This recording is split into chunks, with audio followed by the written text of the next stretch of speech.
Venture hustles, this is venture hustles. Turn nothing to something, start a business, get it jumping. Ay, told myself that I would make it and I'm never quitting.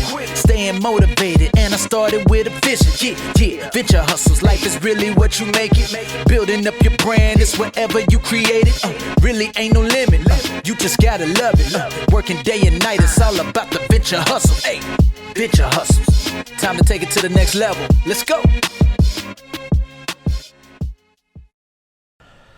Welcome to the Venture Hustles podcast, where we talk all things tech, startup, entrepreneurship.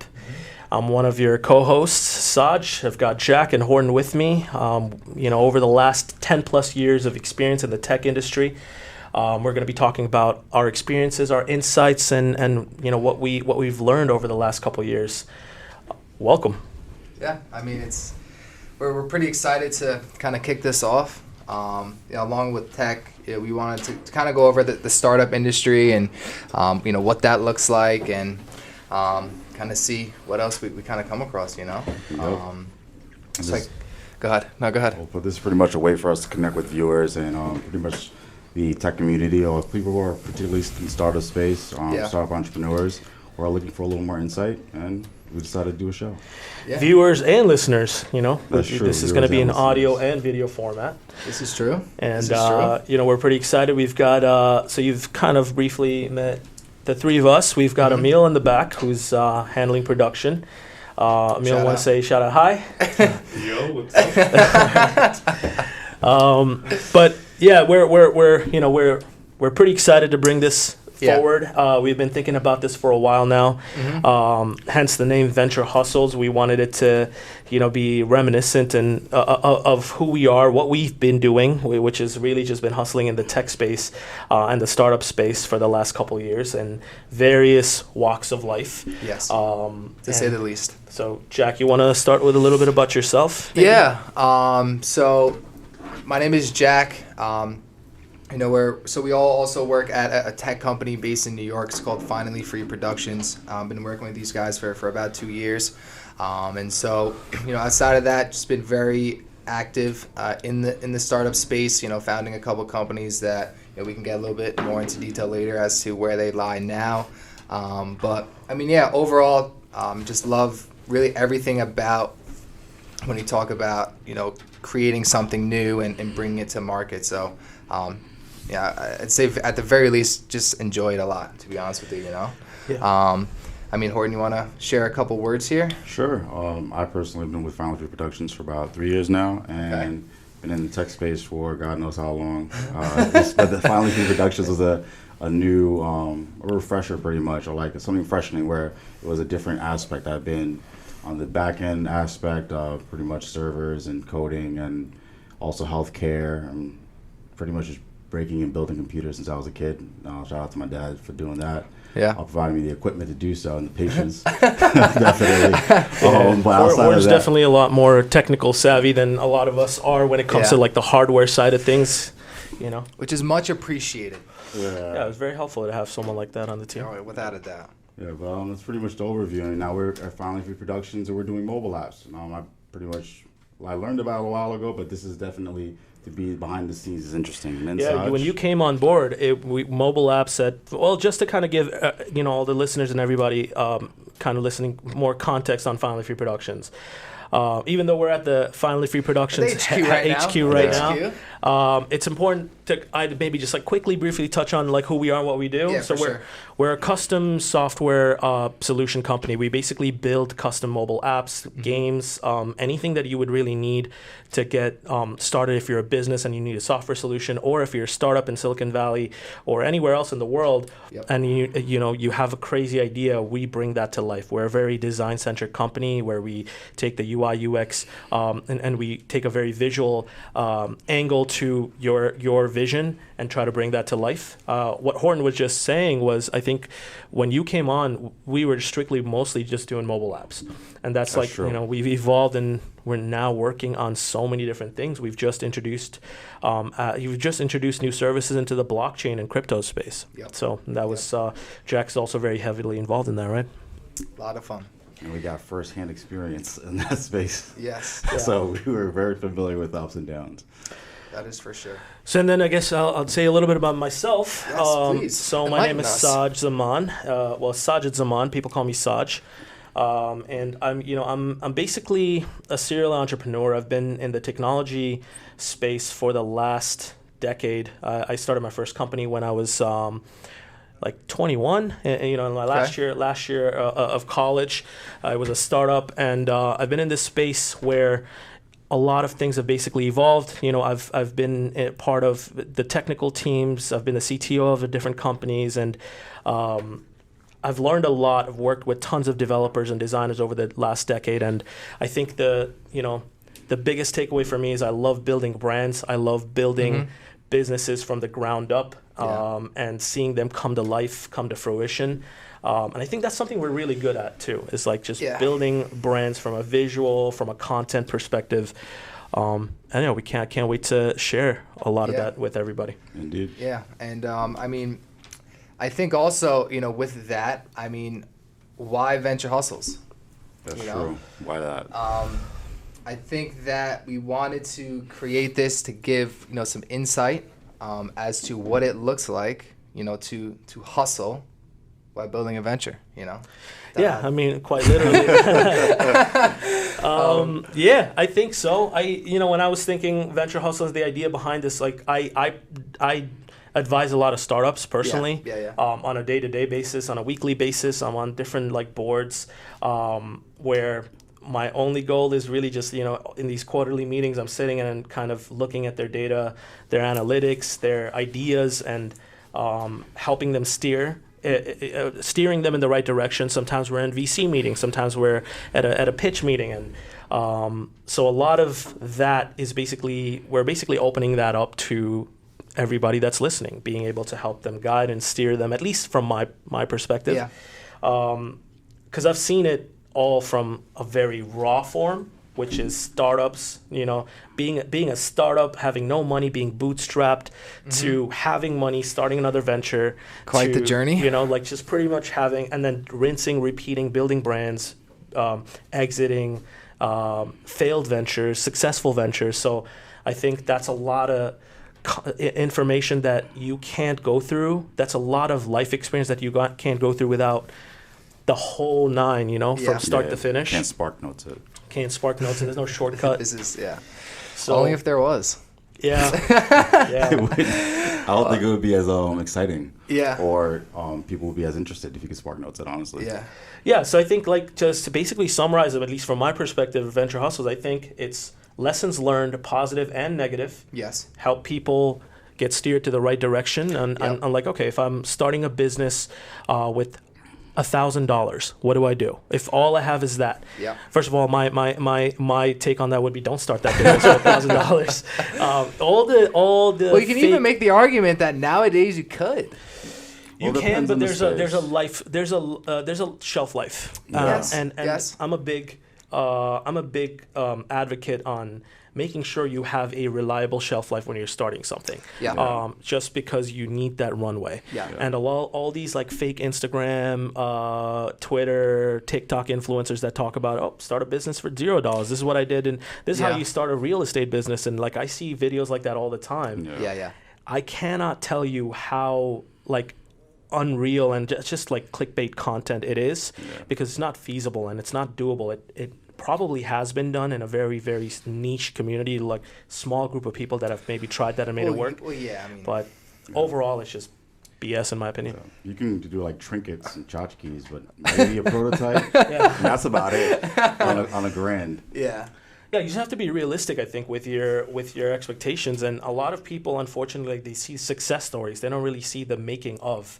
And for me, that's kind of you kind of have to live through it. You have to be able to burn through a decade of your life, really, to be able to go through that and know what it takes to. One of those sayings that you always hear is it took me 10 years to become an overnight success. And that kind of attests to exactly what you just said. 100%. But I hope you guys enjoyed the little brief synopsis, right, of venture hustles. One thing I would like to touch on in terms of what to expect as you're listening, would be viewing would be number one. I think one of the main goals here is, whether you listen to 10 minutes or 20 minutes or the entire episode is, hopefully you're able to learn, a couple of things about whatever we're talking about. And with that, we want to be able to bring, we're going to talk a little bit more about, ourselves and a little bit more about our experiences. But as we kind of progress, through Venture Hustles, we're going to be bringing in different leaders, industry leaders, from different industries, whether it's, real estate, whether it is something in the blockchain, whether it's, your local mom and pop shop, whatever it may be. Because at the end of the day, our goal is to bring somebody in where it's like, you know what, like I actually wanted to start like that pizza spot, or I wanted to start like that real estate agency. Yeah, I love the way you put that, because I think that's exactly why this was structured. We were looking at our guest list and all the people that we wanted to bring on. We don't just want to bring, like, we'll definitely be bringing on bigger, more successful influencers, investors, VCs, and people that you'd want to hear from. But we also want to bring in people from all kinds of walks of life, regular people that start, something, let's say, in commercial real estate or construction. Just really doesn't matter if you're, because when it comes, at the end of the day, startup is not just tech, it's not just entertainment. It can really just be any kind of startup that you build. A business that brings in revenue. Business that brings in revenue, that has scalability options and just a long-term outlook. And exactly, which I love the way you put it, because that's exactly the whole purpose of us bringing people from all walks of life. Yeah. So a lot of hopefully cool and exciting, insightful guests to come. Yeah, I mean, I think it's gonna be a fun ride, So with that, Saj, you'd mentioned, being in various startups, right? Yeah. Exits and that were successful, exits that weren't so successful. Is there a story or two or an experience or two that might stick out to you, whether it's good or bad? What do you think in that regard? Yeah, I mean, I think my stories have. I think I definitely have a very long list of good experiences, bad experiences, great people I've worked with, horrible people I've worked with. You know? And it was all a learning experience. At the end of the day, I don't think there's ever a bad lesson, even if. Through all the failures, you always have to have a takeaway. And if you're not, then there's really no point in going through experiencing that, or what was the whole purpose behind it. I hate the people that have the mentality of winning and no fallback plan. Can you always have to expand on that a little bit? Yeah, like if you there are a lot of people that are just like hardcore winners, right? That's like how they want to live their life. Like, of course, everybody wants to win. Right. Everybody wants to be able to experience that, add that to their accolades and their belt and their checklists. Right.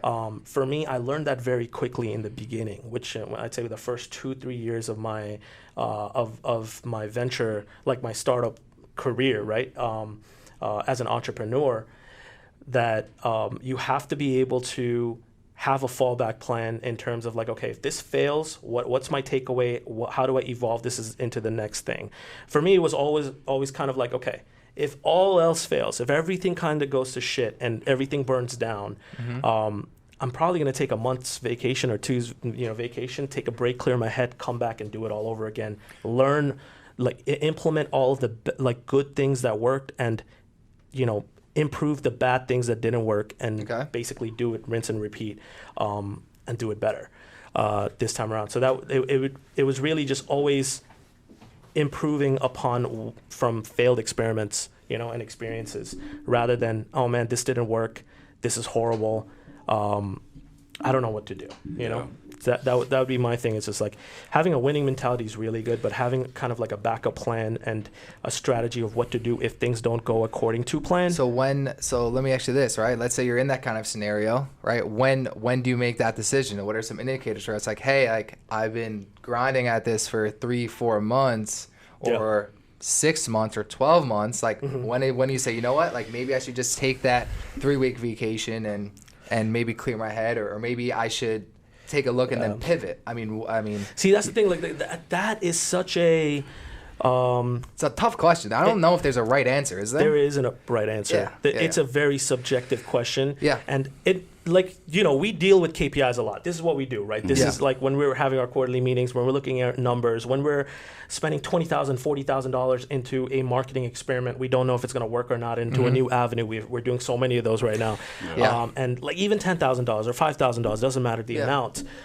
We're constantly, the goal is like, this is the goal. This is what we're expecting. This is what we need to close to be able to get an ROI and scalability. Right. But that's like one metric. But I don't really want to think that big with, a lot of the people that maybe be listening and interested. I want to, think a little bit more macro, which should really be a big picture you're talking like, about. let's say you're starting a business with $5,000 in your bank, right? Out of like in the beginning, I would think about what are my one-time costs and what are my recurring costs. Okay. My one-time cost, it doesn't matter. That's what I need for setup, right? Sure. My recurring cost is something that you're going to have to burn through no matter how long your business is alive. Then think about a realistic timeline and runway, Okay. And I'll go more in depth into this in the future, but it should really be more about in 6 months' time or 8 months' time or 12 months' time. Sure. I want to be able to hit these targets. If you're not hitting those targets and you're out of money, like think about a contingency or a backup plan, right? Either you're putting on more money and giving it a little bit more of a runway, or I'm trying these other options and maybe pull whatever I have and maybe pivot and repurpose the brand.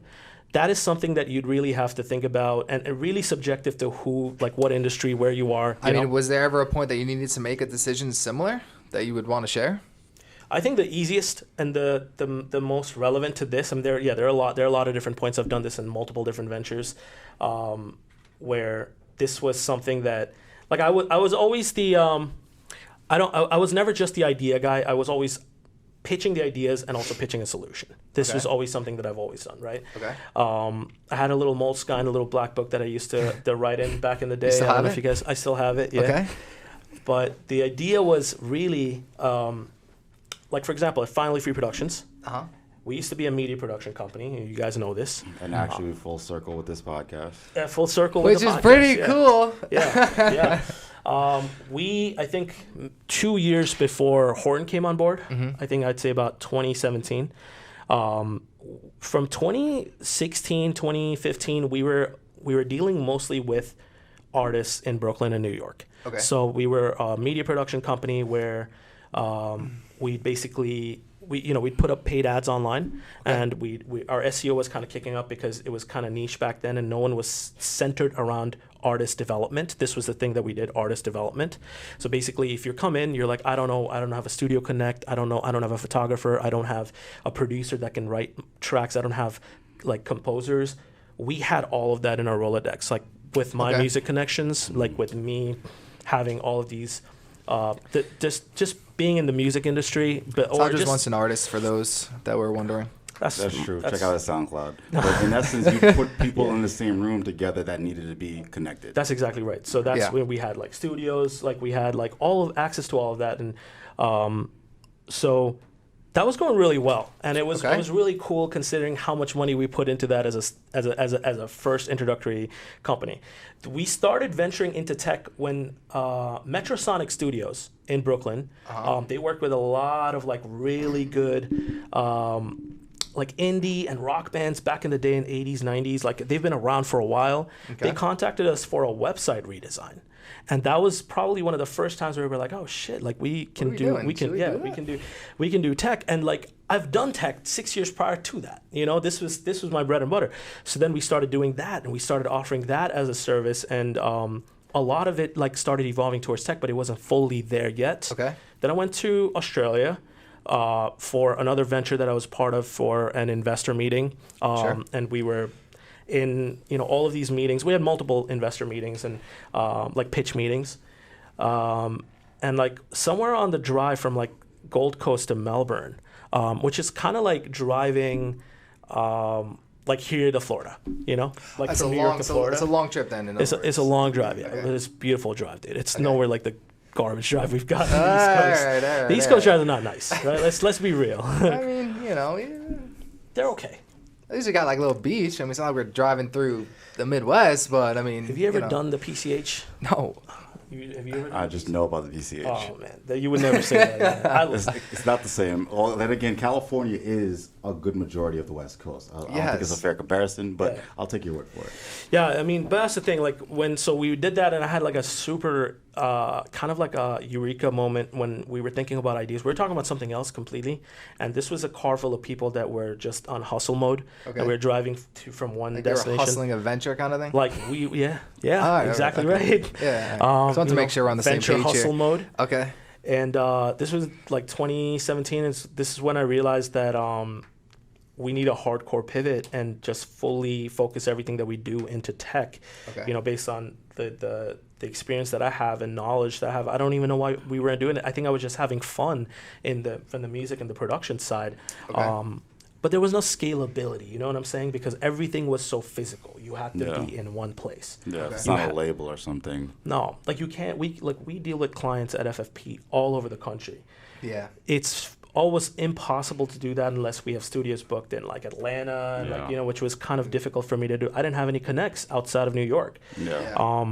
So that was where. How do we open this to like scale fully without putting too much overhead in, incurring too many costs. But like walk me through like that moment where like that Eureka moment, right? That you kind of briefly skipped over. It's like, okay, like why'd you make the decision? It's like, all right, like, I need to pivot towards tech. Like here's why, because I guess it's not scalable or like. Well, I think he mentioned it a bit where he got proposed something that he wasn't even looking for. Okay. And then from there, he started to see something that he didn't even look for before. I think that's like a spark. That was like the small door. That's like a little spark there. Exactly. Well, no, okay. So it was kind of like what I said. What Horton was. That's kind of like what happened because we were talking about like a completely different business. I wasn't even there for Final Leaf Reproductions. I was in Australia for a different business that we were raising like Series A and like seed money for, and we were pitching to a lot of investors. We got a lot of interest, and at that point, like we were kind of just going everywhere. Okay. Like East Coast, West Coast, Australia, which is kind of crazy, but. The way my brain works, and I know we don't talk about this on the daily, but the way it works for me is like, let's say me and you are having a conversation right now, and you say something that like triggers a word for me. It's not like it doesn't even have to be the idea. Sure. Like the way, let's say you're talking about like food, right? Or you say hamburgers, and like it won't trigger hamburgers for me, but it'll be something along the lines of like. Let's say I have a business in the food industry. It'll trigger something that I've been thinking about, and it'll reactivate it. Okay. It'll like remind me that I need more emphasis on it. So the way this happened on that road trip was someone said something, and I instantly was like, holy shit, okay, all right.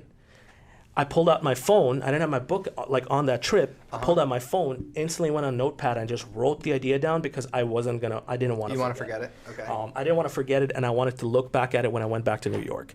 And when I went back to New York, I told the team over there that this is what we want to do, and we want to refocus a lot of our efforts and our energy here and rebrand the whole thing, skin it. And they were like, okay, because at the end of the day, it wasn't like kind of like it didn't look like a pause. It didn't look like a negative thing. It didn't sound like it made something. sense to make that pivot. Yeah, okay. It made sense. And then I think the main focus was like that was the first time we had a full rebrand. Okay. And then we kind of repurposed every single thing that we were doing, all of the options. We still kept offering artist development and like music production services, media production services. Yeah, you can't abandon those. We didn't. Yeah. But it ended up becoming like a third of what we were. I mean, now we don't even offer those anymore. No. Well, you know what? I was going to mention, like, it's kind of crazy now because in the blockchain space, NFT space, what are we talking about? We're talking about artist development now. Well, really? True. Yes, it's starting to like represent artists. Like, how can artists get their fair piece of the pie? Of their intellectual property, more so music and stuff. It's like we see record labels and all that 360 deals, they get robbed. Pretty much. So it's kind of like crazy, like full circle, where like now NFTs specifically when we talk about like that kind of Yeah. stuff. Like it's And even last year, Tory Lanez tried the concept and proved that it could work, even though there were a lot of hiccups. But he was able to successfully sell a million copies of his album. First of all, in I think literally like a couple seconds. on the Tory Lanez thing, I think that was like a really smart way to market and promote something. I just don't think like it has any holders value, but it's $1. You're not really losing much.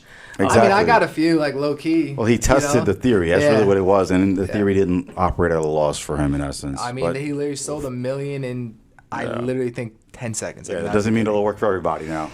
I mean, well, especially right now, but You know what the for problem sure. is, man, with all of these, like, see, like, I like it. I agree with you guys, and I think, like, it's definitely going more towards different artists adopting it. And not just in music, like, you know, No, visual for arts, sure. digital arts, things like that. Artists of all. Of all kinds. Yeah. The problem is just usability and how, like, the user experience is trash. And all of these third-party platforms and the websites that have streaming as like an add-on and like, oh, you have an NFT, you can like basically now download and play that. Like what Kanye just did. You can only listen to his new album on The stem player. The stem player, which I think is great for Kanye, and he makes a ton of money. He made more money than he would.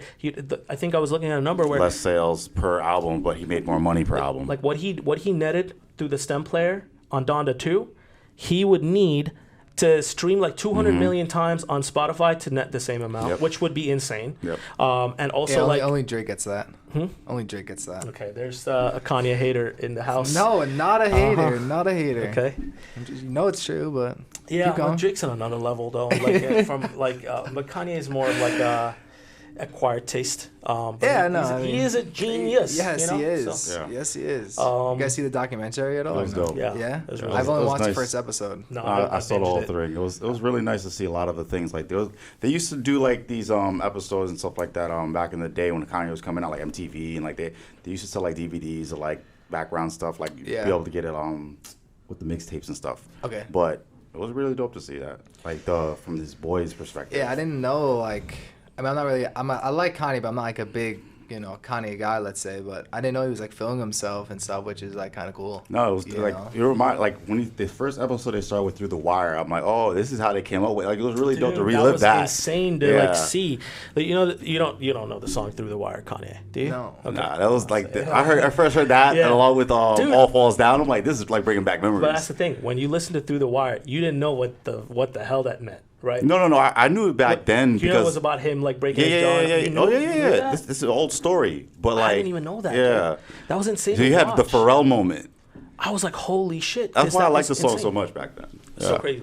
But Well, like it was about him overcoming. Over which my was head, nice. I have no idea what you're talking about. All right, so but it's okay. in 2002, Kanye, well, before he was an artist, he was always a producer, and then that's how he got linked with Rockefeller. Right. Of Rockefeller. Right. And basically, he was trying to become like he wanted to be a rapper first, but nobody was giving him a shot. So right, that I know from like the first episode. yeah, but he got the deal with Rockefeller, He and did. then they sent him to LA to produce for one of their artists anyway. Right. And then because of his frustrations and whatnot, he ended up in a car accident. And unfortunately broke his jaw pretty much. Oh. So that's what. So they had to wire his mouth shut to And get he for it wrote to that heal. song. Yeah, he wrote that song through his pain. like that's why while that he song was has in the so- hospital, That's while like, kinda his mouth was nutty. wired, he rapped. Like him in that audio was him having his mouth wired shut. That's why you which can is hear so it. like crazy. That's kind of diff. Yeah. Well, that's why That's kinda that different. was the first song that blew up. Yeah. That's why it blew up. Wow. And got notoriety. Wait, is that in his second EP? What do you mean? No, that no, was that was before called- that was called- College Dropout. No. In terms That of was the College Dropout, right? No. Yeah, but he dropped it like he was on College Dropout. This is like a year before College Dropout. No, in the Right, it was- documentary okay. though. Is that in episode 2? 'Cause that was not in episode 1. Oh, you mean EP? Okay, EP in the EP music as an world is episode. something else. Yeah, Okay. Yeah. I've realized that. after Something I said that. promotion. Forget what it means. Extended play, I think. Extended play, there you go. Okay, Yeah. but that's in episode 2. You're saying like this? I guess y'all have to watch it to find out if I give it up for y'all. Sorry, but Damn, yeah, we might have spoiled it. But I mean, it's I mean, No, it's just knowledge. We didn't anybody's like been it. following Kanye for the last 20 years has an idea. Yeah. Like, yeah. Did you watch episode 3? I watched all. Yeah. Did they talk about like him and this whole drama in episode 3 or no? Not really. Okay, all right. I would have stopped watching it, honestly. Yeah, That was I the was case. gonna say- Classy that way. I No, it think. was Cootie. It wasn't really Kanye. It was Cootie and Crick or whatever the other guy's name is. Yeah. My bad. Much respect, but I remember Cootie. Yes, that's pretty much the story behind Kanye. Yeah, I didn't honestly realize that, but I know he's an interesting character. But I know, with Don, I guess with the, the Kanye promotion or talking about Kanye. I like how you said it, Kanye. Genius. That's what we're talking All about. right. I think we're moving done on. talking about Kanye. Yeah. I had some questions for y'all. I think it'll be good, like insight for people to kind of learn a little bit more. I know we dove a lot into me in the first episode, and I don't know how engaging or fun that would be. But Okay, yeah, we can do that. I think that'd be fun. I guess like we can talk about you a little bit, and Okay. so a lot of people obviously they'll get to learn more about you as we uncover these episodes and kind of go through every week on these podcast episodes. And I think Jack has you have some startup experience prior. I do. I think my question, like what I'd like to know is how would you compare what you've gone through in the past, Yes. like the goods and the bads, to what you experience now, or just do you see? Yeah, any that's a good question. Yeah. I would say that one of the biggest things, especially from my experience, when you're starting like anything, is everything typically sounds good like initially, and then when it comes down to it, obviously, kind of like what you had mentioned before, you never just want to be like an idea guy, right? Because no one really needs an idea guy.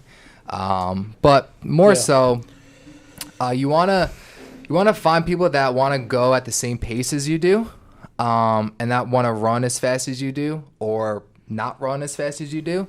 That was probably one of my biggest takeaways was, when creating it, outside of all of, let's say like paperwork, building a website and doing all the things that you need to do anyway. When it comes to like implementation of systems, and now you're in a place where, okay, like all the T's are crossed, all the I's are dotted. Now like we need to start bringing money in. Yeah. Or we need, whether it's raising money or whether it's actually calling people to get clients, or even setting up that system. I want to pick your brain on one thing. I don't want you to lose your train of thought either. No, you're good. Yeah. Do you think from that, let's say your last startup experience before FFP, right? Mm-hmm. So when you joined FFP as an established, I wouldn't say it was ever a startup form after 2018, but we're more of an established company. Sure. But in a true startup, that you're part of, would you say people get lost in the logistics of like the paperwork and the business formation and a lot of the arbitrary stuff that I feel like that can be ironed out later, and instead of the main big picture?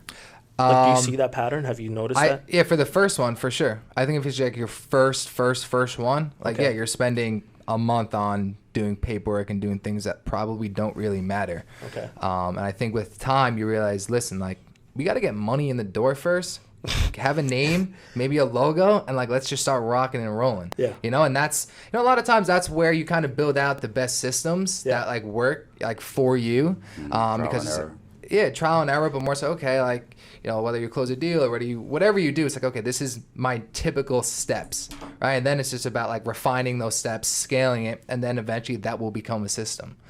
So when you said that, people were not on the same pace, right? And that was like, what did you mean by that? From my like experience, and one of the things like personally I think that will kind of either throw people off, or this might be something that you would get excited about, is that like there's no set way, system, or schedule like when you're trying to build something. It's kind of like what needs to get done. I need to get it done, as efficiently as possible, but as quick as possible. And if you're with someone, or you're partnering with someone, you're working with someone where, at the end of the day, you can't treat any kind of venture or startup you're building as like a job. So what That's is it? really what Like, comes are we down talking to. about a work ethic, or are we talking about I would like say hunger, mostly drive? Probably, I would say both. Like I think initially everyone has like the drive and even the work ethic, but on day 32, like what does that look like? On day 67, when it's been 2-3 months, do you still have the same hunger, still have the same drive? Are you still trying to innovate to make the system better? Or, has everything kind of gone flat? Do you need to, start being on your partner's back or whoever's back about, do you make any of those calls yet? Or what kind of progress have you made? Or, what do you think about this? We spoke about this last week. There's supposed to be like an email campaign set up. Like, where is that? So you've experienced a lot of that in the past, you'd say, where people weren't on the same level as you or the same wavelength. I would say the first startup I was a part of, like, we were pretty in sync. That, ended for some different reasons that we can kind of go into later. But the second startup I was a part of, that was the main issue. If we're having a meeting, and again, I get stuff happens, and for me, timeliness is pretty important when we're discussing something that needs to get done. But more so, if we were sitting, what were you doing for the last 2 weeks? Do you actually want to build this or not? Mm-hmm. That's kind of where my mentality has been for a while.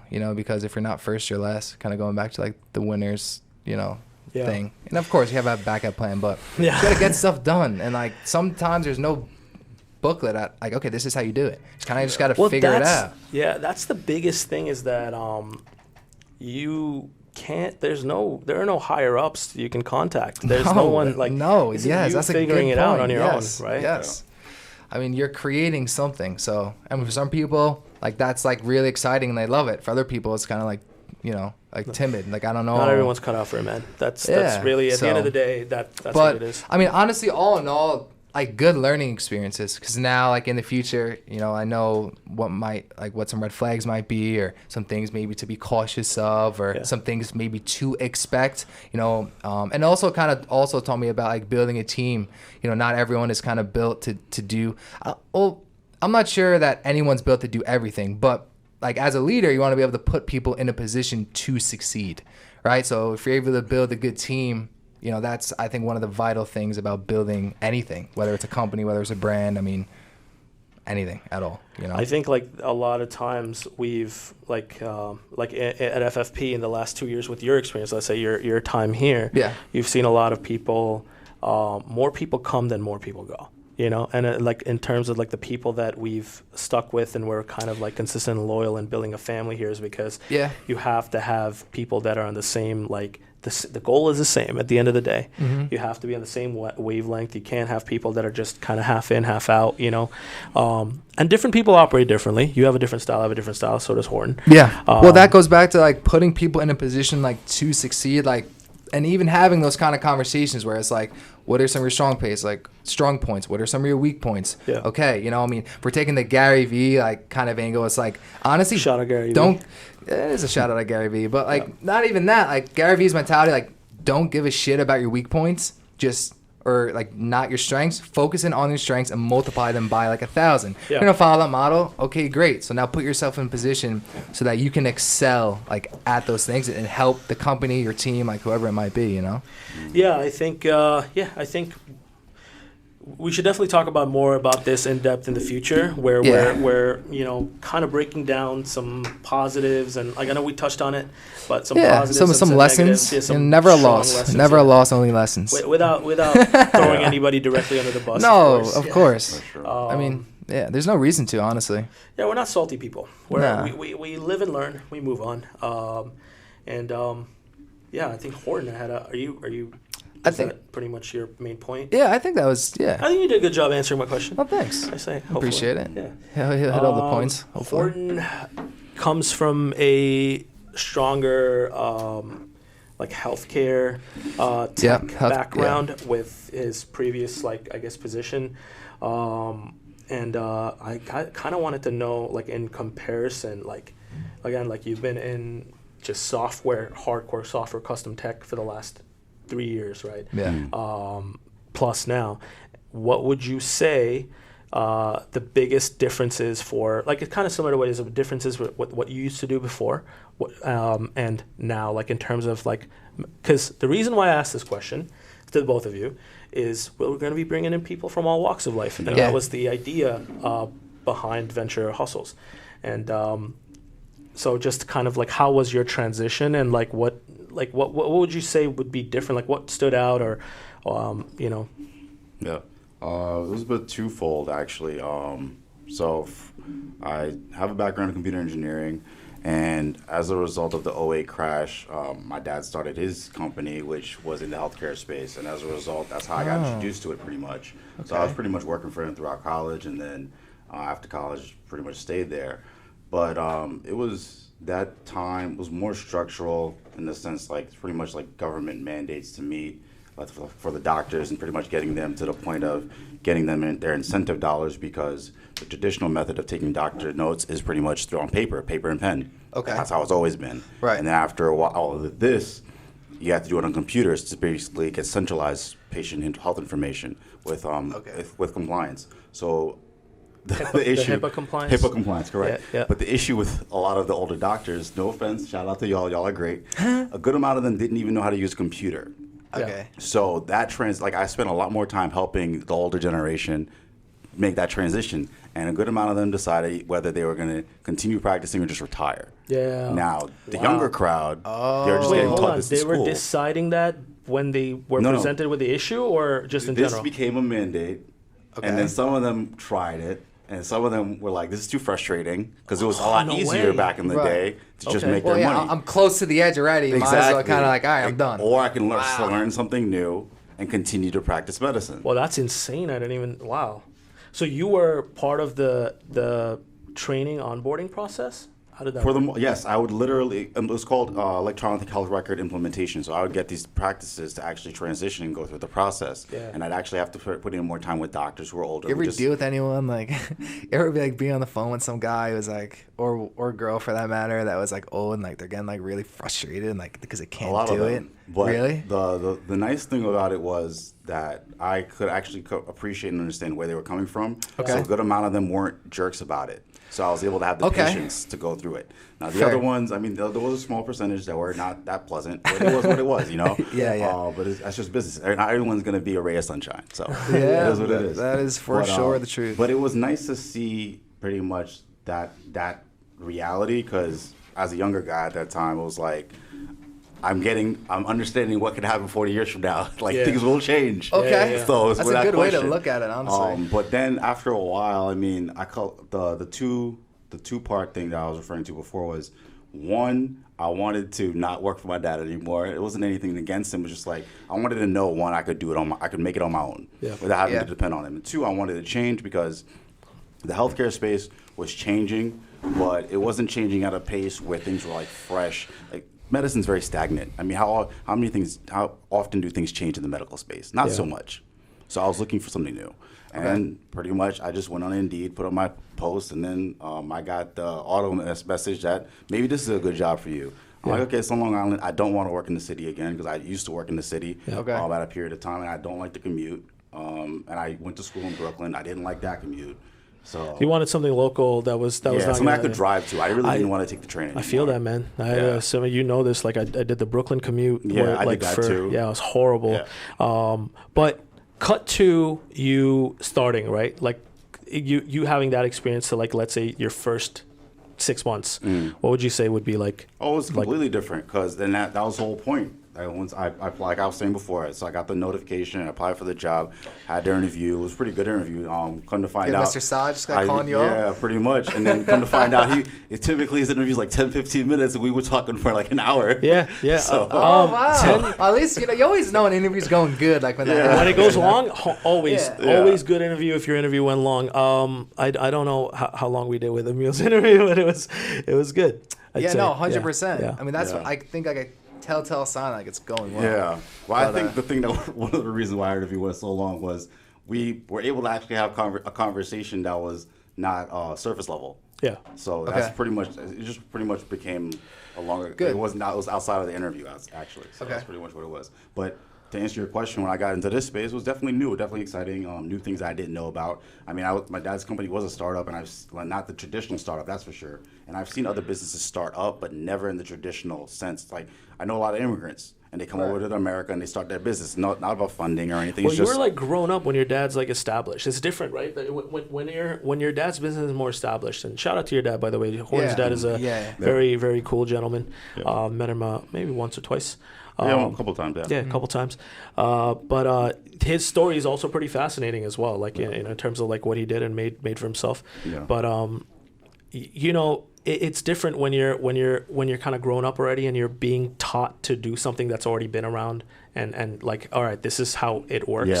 Yeah. As opposed to like a lot of the things that we implemented when you came in was like fresh. We came up with solutions together. And that was the new thing too, because now we're guiding people who actually are starting their ventures as well. So we get to take the journey with them. So while I was there when my dad started the thing, I didn't really take the journey with him that far. Yeah. Like it was like whatever. But then I've seen my relatives start their own business. Like I have an uncle who was he's an eye doctor. What is that thing? Optometrist. Yeah. And he's been selling glasses 40-something years at this point, maybe damn near 40 years at this point. So like I've seen those businesses, like you said, that were successful, but never from the beginning. So this was the nice new change. Yeah. And I think that's a good insight. Have you ever heard of HIMS? HIMS, the conference Yes. that they have? Snoop Dogg's company. No. What? This is a health No, information something. Yeah. I heard of that. Snoop Dogg has a company called HIMS though. Yeah, but this has nothing to do has with it. It's a nothing to do medical with thing. Snoop Dogg. Unless we're talking about medical marijuana, All right. which we're not. I don't think it's medical No, marijuana. I was Anything joking Snoop with Dogg you. touches is medical. Shout out. Yes, to Snoop Dogg. actually, I attended like a couple of those conferences. You have to go to the one in well, I don't know if it's anywhere other than International Road in Florida, Orlando. Yeah. So that's why I know a lot about kind of like what you're talking about, and like I've been to that conference years ago, and the healthcare industry is definitely very stagnant, and it's definitely very. That's a way to put it lightly. Because that's all it is, Yeah. and all these different like compliances. Obviously, it makes sense. Yeah. It's very difficult to stay interested if you're a guy who's like constantly looking to evolve, and grow. Now, for somebody who's like looking for something that's dependent, like that doesn't change, great. I mean, for my dad, it was great. He's not really looking for that consistent shift or whatever. For me, I wanted something. I was pretty much doing 100, going nowhere fast. So Okay. I was looking for something different. Yeah, that's super cool, man. I didn't even really know the levels to that, so appreciate you sharing. I was listening to your reaction and feedback because a lot of this I know because me and Horton have like talked about it, discussed a lot of this over the years. But I feel like a lot of this you're learning for the first time about Horton, which is cool. I mean, like cool to see. I knew like probably like service level stuff, but like a lot of that's pretty cool, man. I like that. So I think we should kind of I mean, wrap this up. I think that's a pretty good episode, I'd say, for the first episode, hopefully. Yes, indeed. Yeah. So now you guys have an idea of us to some degree. Venture Hustles, EP1, almost wrapped. We're going to be dropping episodes weekly. Yes. And we're going to be talking about, I think our goal is to bring in like 2 different guests every month, alternate them. It's like every other episode. And talk about different, and some of the main focus that we'll be talking about during our main episodes are going to be let's say the boys episodes. They're going to be really just about tech, our experiences, what's happening in the tech space from time to time, addressing certain topics. And that's pretty much it. Yeah, I think that's a good start. Vague enough where we have so much stuff like lined up, so that we'll be excited to kind of talk about. So pretty much subscribe and sign up to our our podcast and just wherever it says the follow button, and leave us some comments, some thoughts, some feedback on any questions you guys have. We'll definitely address them. And if this information adds value to your life, share with a family member and or a friend. Yeah, sure. Love that. Well, until next time. Good night. We'll see you soon. Venture hustles, this is venture hustles. Turn nothing to something, start a business, get it jumping. Told myself that I would make it and I'm never quitting. Staying motivated and I started with